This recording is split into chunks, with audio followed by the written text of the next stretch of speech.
여러분, 오늘은 2024년 마지막 주일입니다. 아셨습니까? 네, 세월이 이렇게 빠릅니다. 시간은 항상 똑같이 흐르고 하루의 길이도 똑같고 그런데 하나님께서 주신 은혜와 그 섭리와 지혜 가운데 이렇게 1년의 단위를 또 주셔서 새롭게 또 결단하고 새롭게 도전하는 또 은혜의 기회를 주셨음에 감사합니다. 아름다운 뜻깊은 송구영신의 이번 주간 되시기를 바랍니다. 저에게는 자랑스러운 가족이 있습니다. 제가 2002년에 새롭게 가입하게 된 림 패밀리입니다. 제 아내는 오빠 셋이 있는데 세 분 다 버지니아에 사시고 또 각 집에 아이들 둘씩 있어서 이제 8명의 다음 세대가 있습니다. 2008년 그때 그 이후로 해마다 1년에 한 번씩 땡스기빙 때 형님 댁에 다 모여서 함께 예배하고 또 함께 또 격려하고 함께 아이들이 자라는 것을 보면서 10여 년 이상 해마다 모였습니다. 최근에는 직접 못 모여서 이제 줌으로 모이기도 했는데요. 올해도 이제 줌으로 모였습니다. 모이면 이제 목사가 3가정이고 아주 귀한 안수 집사님 1가정이 이렇게 있습니다. 돌아가면서 또 예배도 또 사회도 기도도 축도도 이렇게 맡으면서 함께 올해도 참 좋게 예배했습니다. 함께 모이면 먼저 천국 가신 부모님 기억하면서 추도 예배처럼 드리게 되는데 사실은 무겁거나 슬프거나 하지 않고 언약 갱신의 예배처럼 또 힘차고 새롭고 또 그렇게 그런 예배입니다. 선조의 신앙을 어떻게 하면 다음 세대에 잘 전수해 줄까 하는 그 한 가지의 주제를 가지고 함께 모입니다. 점점 가족들이 또 아이들이 자라면서 지역도 넓어지고 일본 조카가 결혼을 해서 이제 가족이 점점 확장되어 가고 있습니다. 함께 축복을 나누고 비전을 나누고 함께 격려하고 기도하고 강하게 또 연결되어 가고 있습니다. 우리 교회가 또 이렇게 한 해를 마무리하고 새해를 맞이하게 되면서 믿음의 가족이고 또 믿음의 공동체로서 다시 한번 언약 갱신의 그런 마음을 가지고 함께 또 공동체로 모여서 감사하고 결단하고 새롭게 충전되고 또 새로움으로 나가는 복된 이번 한 주간 되시기를 축복합니다. 오늘 송년주일로서 또 특별한 본문을 선택하고 전도서의 저자를 다시 모셨습니다. 지난 여름에 한번 전도서를 만났는데 그때 못다한 얘기가 있어서 다시 한번 만나게 되었습니다. 이 전도서의 저자는 자신을 다윗 왕의 아들로 예루살렘 왕으로 소개하고 있습니다. 그래서 우리는 이 전도서의 저자가 솔로몬이다 이렇게 생각하고 이 글을 대하고 있습니다. 젊은 솔로몬은 다윗의 아들이라는 최고의 배경 금숟가락을 물고 태어났습니다. 다윗 왕국을 이어받았습니다. 겸손하고 지혜로웠고 감동적이었습니다. 하지만 커리어의 전성기 때의 솔로몬은 두고두고 아쉽고 또 정말 가슴을 칠 만한 오판들을 했습니다. 그 나라의 결정적인 오점들을 좀 남겼죠. 어떻게 그 지혜롭고 겸손한 솔로몬이 이런 결정을 내릴 수 있었을까 참 의아할 만큼의 그런 정책들이었습니다. 사실 이스라엘 민족이라고 하면 이스라엘 민족의 정체성은 어디에 있냐?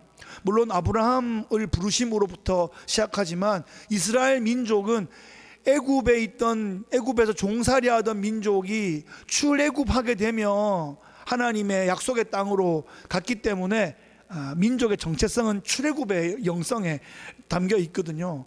애굽을 떠났단 말이에요. 애굽의 모든 그 우상들로부터 애굽의 모든 그 권력, 그 제국의 권력으로부터 떠나서 그 약속의 땅으로 향하여 나왔는데 다시 이집트 공주와 연결이 된 겁니다. 결혼을 이집트 공주와 결혼을 한 거예요. 그러면서 1000명의 처첩을 맞이하면서 모든 이방의 우상들과 그 신전들이 쓰나미처럼 예루살렘으로, 이스라엘로 밀려 들어오게 되었고, 거기서 아주 결정적으로 영적인 그런 도전을 받게 되면서 서서히 무너져 가게 되는 단초를 이 솔로몬이 제공했다는 거죠. 그래서 우리는 인생을 너무 믿으면 안 되는 것 같습니다. 지도자를 전폭적으로 맹목적으로 신뢰하기가 참 어렵습니다. 하나님을 잘 따를 수 있도록 그렇게 중보하고 또 그렇게 기도하며 도와야 될 것이고, 하나님의 뜻에 명백히 어긋날 때는 항의도 해야 되는 것 같습니다. 아무 생각 없이 그냥 끌려다니기만 하면, 사실 그 당시는 왕정이었기 때문에 쉽지 않았겠지만, 뭐 나단 선지자는 다윗한테 당신이요 뭐 그렇게 했지 않습니까? 근데 그때는 그렇게 할 만한 선지자도 없었는지 그냥 그런 일들이 나라에 계속 악이 쌓여가고 죄가 밀려 들어오는데 그것을 그냥 방치, 허용해버리게 되었습니다. 요즘 온 세상이 너무 복잡합니다. 그래서 좀 더 매스컴을 좀 끊고 말씀으로 좀, 기도로, 묵상으로 개인적으로 하나님과 독대하는 시간들을 늘려야 될 것 같습니다. 아니면 우리의 생각과 우리의 시선과 우리의 그냥 귀가 그냥 매스컴만 따라다니기가 너무 쉬운 것이 요즘의 형편입니다. 솔로몬은 최고의 실력과 최고의 배경을, 자원을 가지고 있었는데 그도 한 인생을 살고 이 땅을 떠났습니다. 솔로몬은 참 많은 생각할 거리를 우리에게 주고 있습니다. 그가 남긴 인생의 그런 뒤안길, 또 그의 이런 잠언, 아가서, 전도서, 이런 이야기들이 우리에게 또 자극이 되고 도전이 되고, 이것이 우리에게 영적 성장의 그런 소스가 되면 좋겠습니다. 우리는 그의 엄청난 실책에도 불구하고 그가 천국에 있다라고 믿는 것은 결국 자신의 실력, 자신의 업적이 아니라 하나님의 은혜로 구원받는다는 것을 우리가 알기 때문입니다. 오늘 우리는 이 솔로몬, 이 전도자로부터 때와 시간에 대한 가르침을 우리가 오늘 함께 받아보면 좋겠습니다. 전도서에서 가장 유명한 구절이 있다면 이 구절이겠죠. 1장 2절, 헛되고 헛되며 헛되고 헛되니 모든 것이 헛되도다. 논문을 쓰면 이제 두 갈식으로 씁니다. 첫 줄에 가장 중요한 테시스 문장을 딱 쓰기 때문에 이게 어떻게 보면 소논문과도 같거든요. 그래서 이게 주제구나 라고 생각하고, 전도서는 이렇게 허무주의, 비관주의, 염세주의인가 보다, 세상은, 인생은 헛된 것이다, 이렇게 결론 내리면은 전도서를 완전히 거꾸로 읽는 것입니다. 솔로몬은 좀 더 고단수여서 아주 처음에 딱 이렇게 해놓고는 이거를 역설적으로 뒤집는 방식으로 글을 쓰고 있습니다. 그래서 전도서는 오히려 유한한 인생 가운데서 헛되지 않게 살아야 하는 강력한 동기부여를 우리에게 해주고 있습니다. 누구나 일생을 살아갑니다. 다윗도 일생을 살았고 솔로몬도 일생을 살았습니다. 2024년은 여러분 가운데 어떤 해로 기억될 것입니까? 저는 어렸을 때 이런 얘기를 들었어요.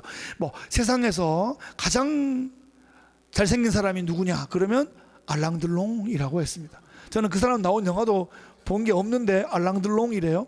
누가 제일 예쁘냐? 그러면 올리비아 하세 뭐 그랬습니다. 근데 그 두 분이 다 올해 이 땅을 떠났습니다. 제일 예쁜 사람도 제일 잘생긴 사람도 결국은 때가 되면 떠나는 것입니다. 모두가 일생을 살고 이 땅을 떠나게 되기 때문에 우리에게 이 하루하루는 너무 소중합니다. 이 하루하루가, 이 모든 순간이 영생의 자산이 되기 때문입니다. 여러분, 잊으셨을까 봐 말씀드리는데 오늘이 2024년의 마지막 주일입니다. 여러분, 전도서에 이 구절도 여느 구절만큼이나 유명한 구절인데 3장 1절 보시면 범사에 기한이 있고 천하만사가 다 때가 있나니. 여러분 이쯤에서 사진 한 장을 보여드리겠습니다. 자, 여러분 잘 아시는 이태리 타올인데 다 때가 있다. 다 때가 있습니다. 사람마다 때가 있고 사람마다 때가 다릅니다. 남의 때를 이렇게 너무 보시면 안 돼요. 다 자기 때를 봐야 됩니다. 자기의 때가 있습니다. 자기의 부르신 때가 있습니다. 자기의 무대가 있습니다. 그러니까 부러워할 것도 없고 질투할 것도 없고 원망할 것도 없고 낙심할 것도 없다는 것입니다. 감사하고 자족하고 하나님 앞에 최선을 다하기만 하면 되겠습니다. 2절에서 8절을 보시면 이제 7절에 각 한 절마다 4가지 때가 나와서 7 곱하기 4는 28, 28가지의 때가 나옵니다. 여러분 제가 한 달 전에 칼럼에 숫자에 대해서 써드렸는데 기억나십니까? 4는 동서남북, 그래서 이제 전체를 의미하는 그런 이미지가 있고 7은 이제 완전수입니다. 그래서 7 곱하기 4는 완전수가 이제 전체적으로 있다. 그래서 인생의 이 28가지 때는 태어나고 죽는 그 사이의 모든 인생의 때들을 포괄하는 상징적인 그런 의미가 있습니다. 모든 사람에게는 일생이 주어지고 한 사람 안에는 수많은 때들로 가득 채워져 있다는 것입니다. 제 이 땅에서 인생은 1974년 12월에 성탄주일날 눈 오는 주일 아침에 시작이 되었습니다. 제가 태어나는 그 자리에 아버지는 안 계셨습니다. 성탄주일날 성가대 지휘자로서 이제 교회 성가대를 지휘하고 계셨는데 그날 성가대 칸타타 그날 찬양이 내가 아들을 낳으리니 그 이름 예수라 하라 그 찬양이었대요. 그 찬양을 지휘하고 있는데 이제 그 첫 아들이 나오고 있으니까 되게 특별한 느낌이었다고 이번 생일날 얘기하시더라고요. 아버지 인생에는 좀 잊지 못할 그런 숫자, 잊지 못할 그 순간이었을 겁니다. 제 인생을 좀 돌아보니까 1993년 봄이 저에게 좀 특별했습니다. 당당하게 자신 있게 대학 시험을 보고 떨어지고 전기에 떨어지고 목회하는 분, 목사의 아들로서 산다는 게 여러분 되게 이렇게 성도들에게 사랑도 많이 받지만 눈치도 되게 많이 보게 되거든요. 그래서 아버지가 신방을 가실 텐데 성도들을 만나실 텐데 그 집에 애들도 있을 텐데 축복기도도 해주실 텐데 목사 큰아들이 재수를 한다, 이런 일이 있을 수 없다, 이런 생각을 그때 했던 거예요. 그래서 간절하게 후기 시험을 보고 제가 하여튼 93년 봄에 입학을 했습니다. 그래서 그해 봄은 제게 좀 특별한 기억이 있고요. 2002년 2월 2일이 좀 특별했습니다. 결혼한 날인데 이자가 하도 많아가지고 2시인 줄 알았다가 사실은 1시였거든요. 그래서 주례자가 2시인 줄 알아서 하여튼 해프닝이 있었습니다. 주례자도 늦게 오시고 신랑도 3초 만에 뛰어가고 그래서 막 전부 다 처음이라 가지고 하여튼 재밌는 결혼식이 있었습니다. 2005년도에 안수를 받고 그해 여름에 미국에 와서 스테이트 3개를 지나서 지금 2024년에 커네티컷에 와 있습니다. 은혜 받은 기억들을 좀 떠올려 봤습니다.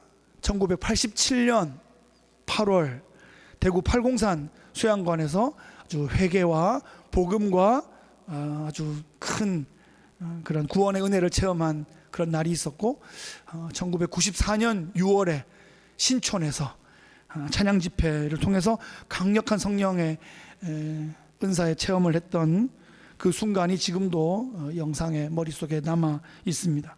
그리고 2024년 12월 마지막 주일, 지금도 제게는 좀 잊을 수 없는 그런 순간이 될 것 같습니다.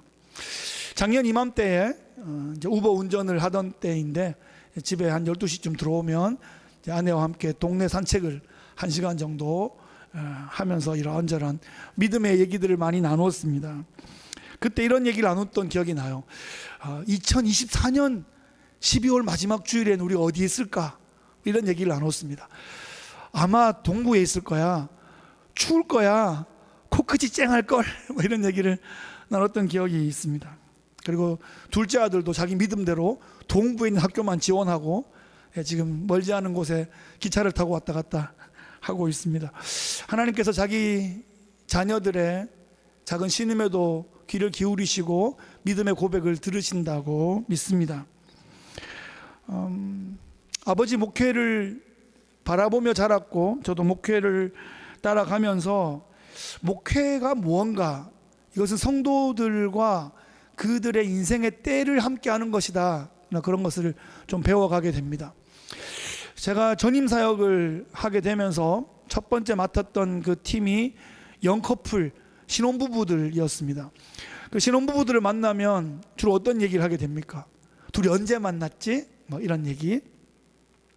그리고 신혼부부 때쯤 되면 이제 직업 커리어가 한 7년쯤 돼가지고 이제 한 번쯤 회사를 옮겨야 되나 말아야 되나 이런 얘기.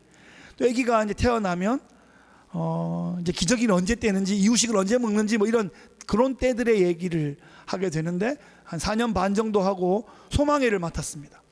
어르신들을 이제 뵈니까 일단은 일사후퇴 얘기부터 이제 시작을 해서 6.25 피난간 얘기도 하시고 뉴욕에 언제 처음 와서 그 바닥을 어떻게 누비며 이민생활을 시작했고 뉴욕에 그 교회를 어떻게 세웠는지에 대한 무용담들을 많이 듣게 되었고, 이제 손주들 얘기도 좀 하시고 요즘 무슨 약 먹는지 어떤 병원 다니는지 이제 이런 얘기들을 좀 나눴습니다. 그러다가 이제 장년부를 맡으니까 이 장년부의 부모님은 소망회보다 조금 더 위셔서 연로하시고, 그래서 좀 뭐 부모님 돌보는 얘기, 또 자녀들 출가하는 얘기, 뭐 그런 얘기 하다 보니 인생의 3대 사이클을 다 좀 경험하게 됐습니다.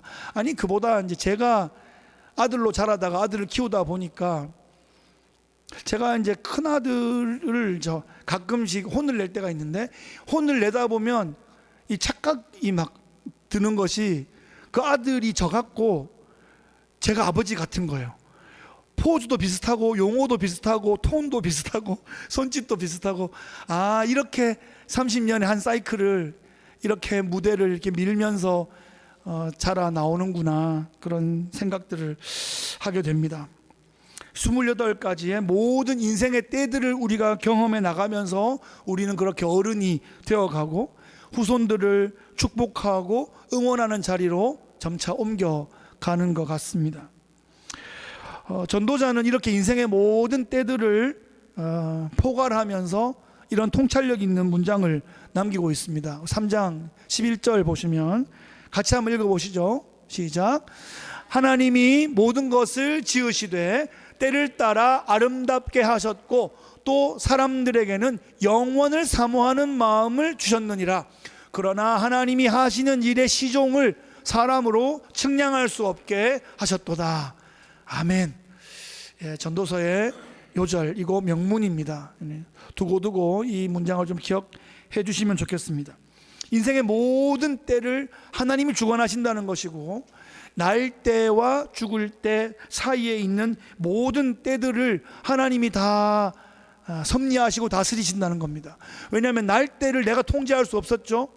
떠날 때도 우리가 알 수 없거든요. 그 사이에 있는 모든 때들도 하나님이 주관하시고 주도하시고 우리는 거기에 순종하고 반응하면서 또 헌신하면서 그렇게 이 때들을 채워가는 것 같습니다. 인생은 결국 위에서 부르시는 부름에 응답하는 과정입니다. 제가 이거를 아주 몸으로 잘 느꼈던 때가 이제 작년과 올해에 걸쳐서 6개월의 그 기간이 있었습니다. 점심을 먹고 도시락을 하나 싸가지고 이제 우버 운전을 출발하면 집에서 우버 앱을 딱 켜면서 출발을 합니다. 그러면 첫 콜이 어디에서 올지, 그 손님은 어디로 갈지에 따라서 그날의 모든 무드가 결정이 됩니다.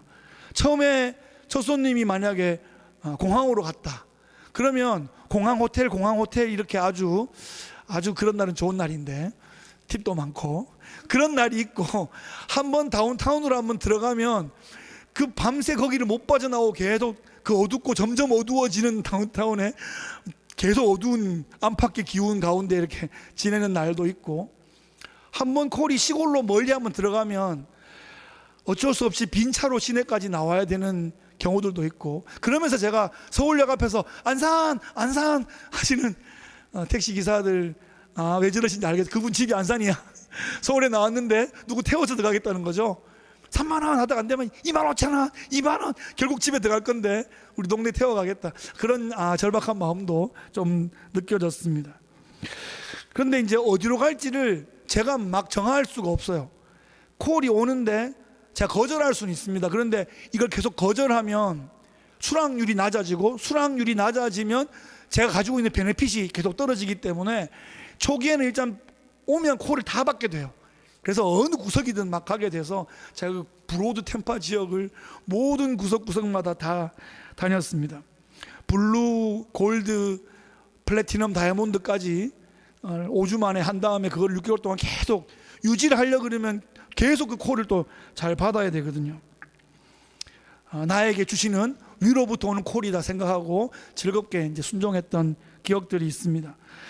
손님이 타면 이제 소개하고 목사라고 하고, 그러면 뭐 이걸 업으로 하냐, 뭐 얼마 동안 하는 거냐 이런 것도 물어보고, 그러면 또 이렇게 간증도 나누고 복음도 나누고, 그러면 크리스찬들은 이렇게 후원도 해주시고 팁도 주시고 자기 명함도 주시고 막 그랬던 좋은 기억들이 있습니다.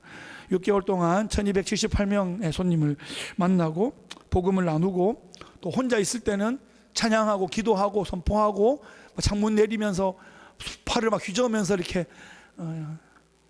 예배하며 다녔던 기억들이 있습니다. 어머니께서 이런 가르침을 주셨습니다. 인생의 힘든 순간이 오면 불평하지 말고 이렇게 외쳐라. 이 또한 지나가리라.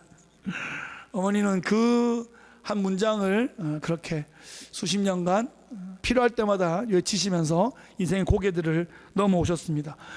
고난의 때는 그렇게 길지 않았고 며칠 감기 앓는 것처럼 지나가고 영적인 면역력은 더 튼튼해지는 그런 경험들을 우리가 하게 됩니다. 하나님께서 때가 되어서 이 뉴잉글랜드 지역으로 불러주셨고, 은혜 장로교회도 저를 기다려주셨고, 하나님께서 모든 기다림과 때들을 연결해 주셨습니다. 하나님은 그렇게 시간의 마스터, 시간의 예술가이신 것 같습니다. 전지적 창조자의 시점으로 우리 교회를 창조하셨고 또 양육하시고 다스리고 계십니다. 우리 교회가 시작한 날이 있었죠. 그리고 걸음마 시절도 있었고 배우고 교육받고 훈련받는 또 그런 기간이 있을 겁니다. 그리고 섬기고 쓰임받을 때가 있습니다. 사역자를 세울 때가 있고 또 다음 세대를 양육하여 파송할 때가 있습니다. 선교지를 세우기도 하고 또 개척교회를 섬기고 세울 수 있는 그런 때도 우리에게 있을 것입니다. 하나님께서 그 모든 때들을 미리 아시고 때에 맞게 불러주시고 우리를 연결해 주셔서 우리의 순종과 헌신을 통해서 하나님 나라가 이루어져 가는 것입니다. 요즘에 참 세상이 복잡하고 충격적인 소식들이 많은데 오늘 아침에도 좀 가슴 아픈 소식들이 들려서 참 가슴을 쓸어내리고 있습니다. 그런데 제가 지난주에 아주 충격적인 영상을 하나 보았습니다. 한 달쯤 전에 한국에서 청룡영화제가 열렸는데, 이 청룡영화제가 40여 년 넘은 아주 권위 있는 영화제입니다. 뭐 대종상 또는 뭐 백상예술대상 그리고 청룡영화제 이런 게 아주 권위 있는 그런 영화제인데, 뭐 하여튼 대한민국의 최고의 영화 스타들은 다 모이는 그런 자리인데, 거기에서 특별 이제 축하 공연을 하는 가수들은 가수로서 아주 최고의 영예 중에 하나입니다. 원래 좀 젊은 이찬혁이라는 가수가 그 축하 공연을 했는데 두 곡을 이제 콜라보해서 했는데 그 두 번째 곡이 장래희망이라는 곡입니다. 너 커서 모델래 하는 그 장래희망이 아니고 장래희망, Funeral Hope인데, 마지막에 관이 딱 열리고 관 속에 들어가서 그 관이 이동하는 그 퍼포먼스까지 이제 보여줬어요. 거기에는 시간이 좀 짧아서 아주 조금만 보여줬지만 그 Funeral Hope 장래 희망이라는 곡, 그 곡을 조금 좀 편집한 영상이 하나 있어서 잠깐 한번 보고 계속 이어가겠습니다. 2분 30초 정도 걸립니다. 아는 얼굴 다 모였네 여기에 한 공간에 다 있는 게 신기해. 모르는 사람이 계속 오는데 누군지 기억이 안 나 미안해. 종종 상상했던 내 장례식에 축하와 환호성 또 박수 발채 있는 파티가 됐으면 했네. 왜냐면 난 천국에 있기 때문에. 오자마자 내 몸집에 서너 배 커다란 사자와 친구를 먹었네. 땅 위에 단어들로 표현 못해. 사진을 못 보내는 게 아쉽네. 모두 여기서 다시 볼 거라는 확신이 있네.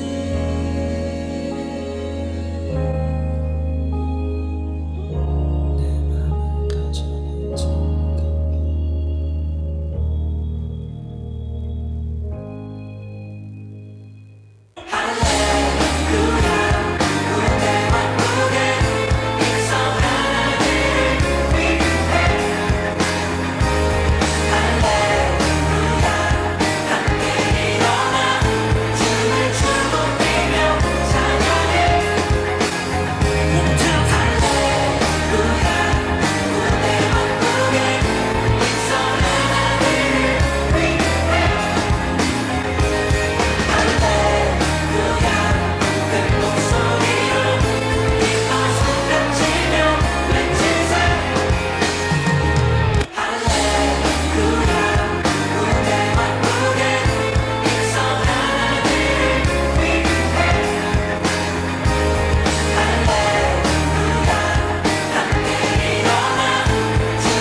저게 교회도 아니고 찬양 집회 자리도 아닙니다.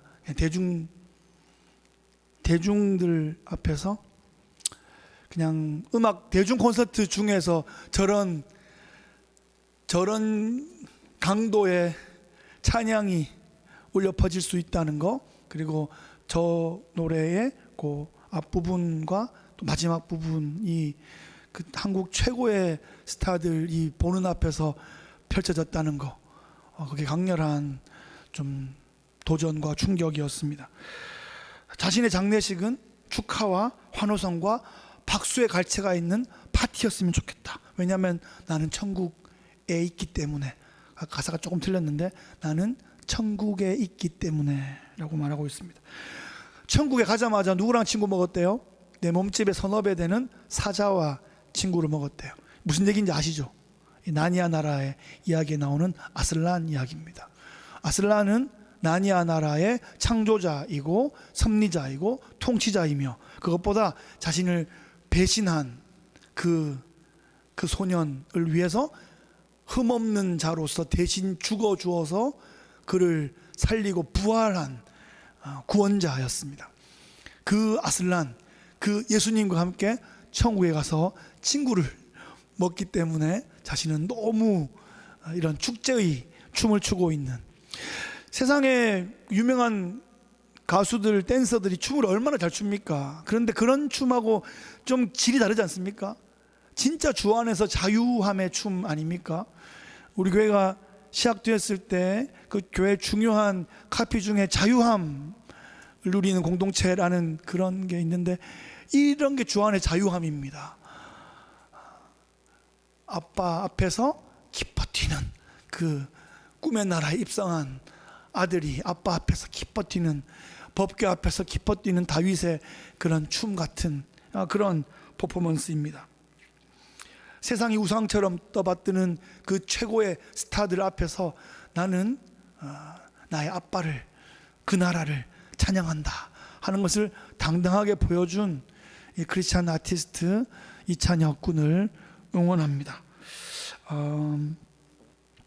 이게 한 달이 지났는데 청룡영화제 이 축하 공연 이찬혁의 영상을 계속 찾아보는 사람들이 있고 조회수가 수백만 회가 되어가고, 그걸 찾다 보면 연관으로 알고리즘으로 장래희망 풀곡이 뜨기 때문에 이걸 누르면 이런 찬양을 계속 보게 되고, 그 밑에 댓글 수백 개를 보다 보면 나 교회 안 다니는데, 나 크리스찬 아닌데 정말 너무 좋아 보이고 기뻐 보이고 정말 너무 멋져 보여요, 그런 글들이 너무 많은 거예요.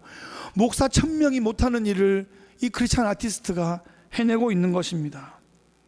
이찬혁 군은 이수현 이 동생과 함께 남매 듀엣인데 악동 뮤지션이라고 한 10여 년 전에 K-팝 그 스타에서 이제 1등을 하면서 십몇 년간 잘하고 있는데, 부모님이 몽골 선교사이세요.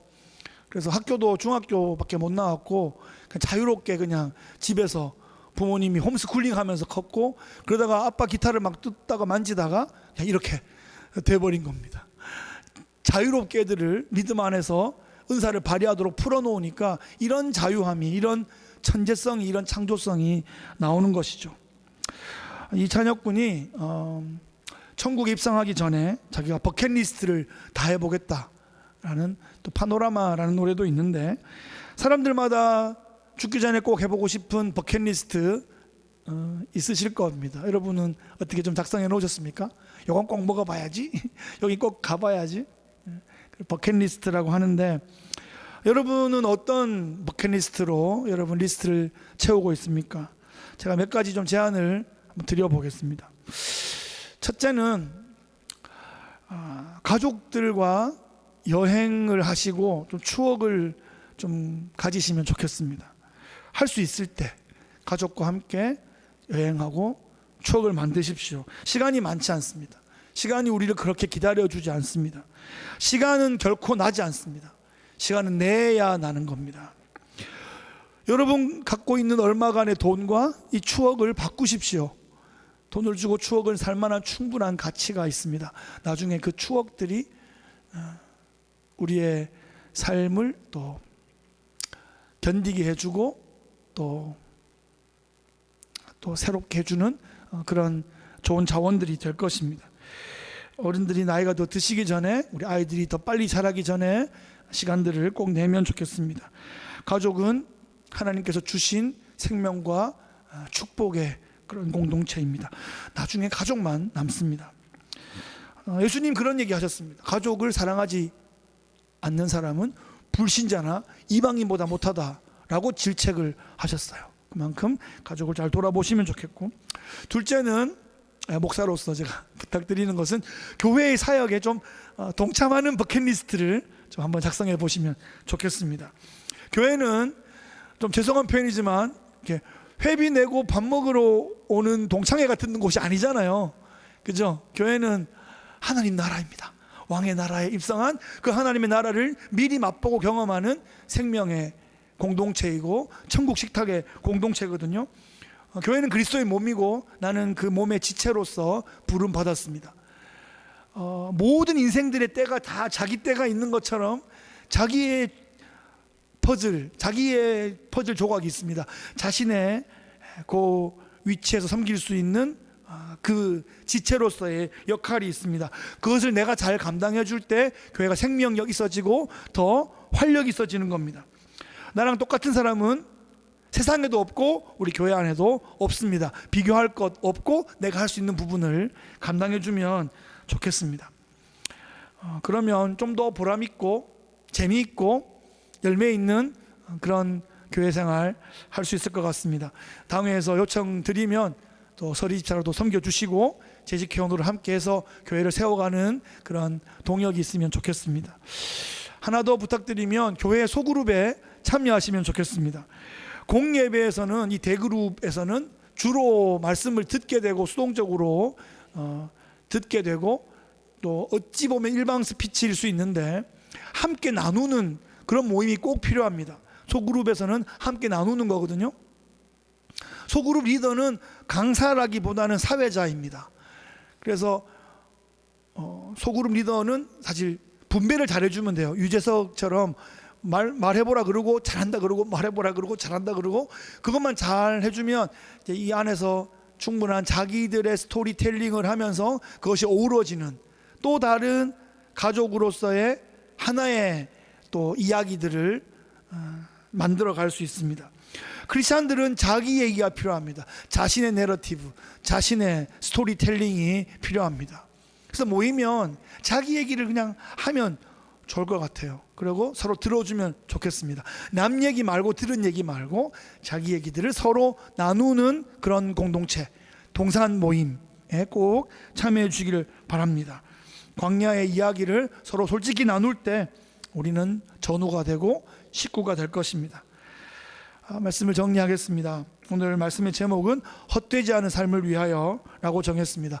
왜냐하면 헛되고 헛되다고 시작했기 때문에 사실 결국은 헛되지 않다, 헛되지 않을 수 있는 길이 있다라는 것을 역설적으로 말하고 싶기 때문입니다. 제가 결론을 쓰고 있는데 큰아들이 지나가다가 제목이 뭐예요? 결론이 뭐예요? 이러고 이제 지나가요. 목사의 이 삶의 좌합에 관심이가 있습니다. 이렇게 쳐다봐. 그래서 아빠 헛되지 않은 삶을 살려면 어떻게 해야 되죠? 라고 묻는 거예요. 그래서 너는 어떻게 생각하니? 그랬더니 모르겠어요. 그러길래 제가 하나 제안을 줬습니다. 재밌게 살아라. 재밌게 살아라.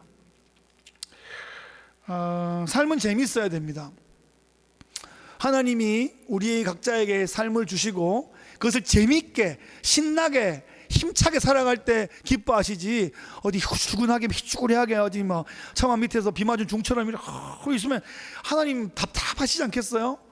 예, 좀 할 수 있으면 재밌고 즐거우면 좋겠습니다. 애 때는 또 아이들의 즐거움이 있는데 또 어른들은 어른들의 또 이렇게 즐거움이 있습니다. 예, 이번에 좋지 않았습니까, 어른들? 예수님이 좋은 걸 어떡합니까? 너무 좋던데요, 그죠? 그건 너무 자연스러운 어른들의 춤사위를 보면서 또 우리의 또 후배들 세대들, 우리의 어린 아이들까지 어른들이 예수님 사랑하는 모습은 또 저런 모습이구나라는 걸 또 배울 수 있잖아요. 재밌어야 됩니다. 평생 목회를 하시고 은퇴하신 제 아버님과 이제 일주일에 한 번씩 영상 통화를 하는데 물어보십니다. 아버지가 재밌나? 요새 재밌나? 그거 거기에 많은 게 담겨 있습니다. 재밌게 해라. 재밌어야 된다. 그래, 너무 이게 심각하면 안 될 것 같습니다. 좀 새해는 좀 재밌어 보자. 좀 재밌자 이런 생각을 합니다.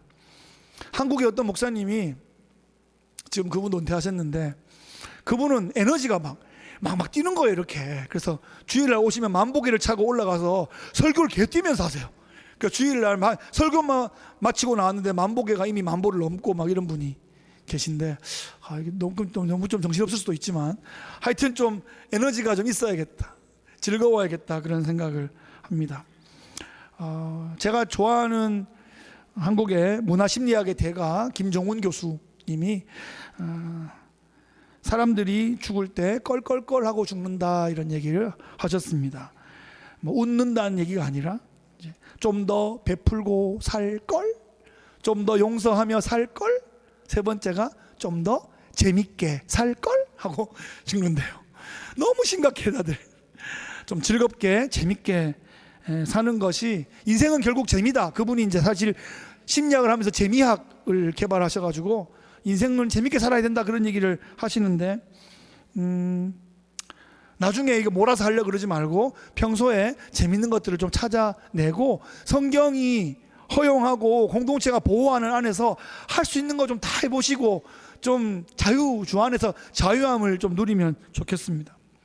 제가 전도서를 저번에 설교했을 때 전도서를 바치는 두 기둥이 있는데 이 두 기둥에 라틴어 한 문장씩 써 있다고 말씀드렸죠. 한 기둥에 메멘토 모리, 죽음을 기억해. 한 기둥에 까르페 디엠, 그게 오늘을 즐겨라입니다. 사실 오늘을 누려라, 재밌게 살아라, 이런 말이에요. 그래서 꿈의 왕국에 입성할 때까지 이 땅에서도 천국의 기쁨을 맛보며 살아가시는 이번 송구영신 귀한 한 주간 되시기를 예수님 귀하신 이름으로 축복합니다. 아멘.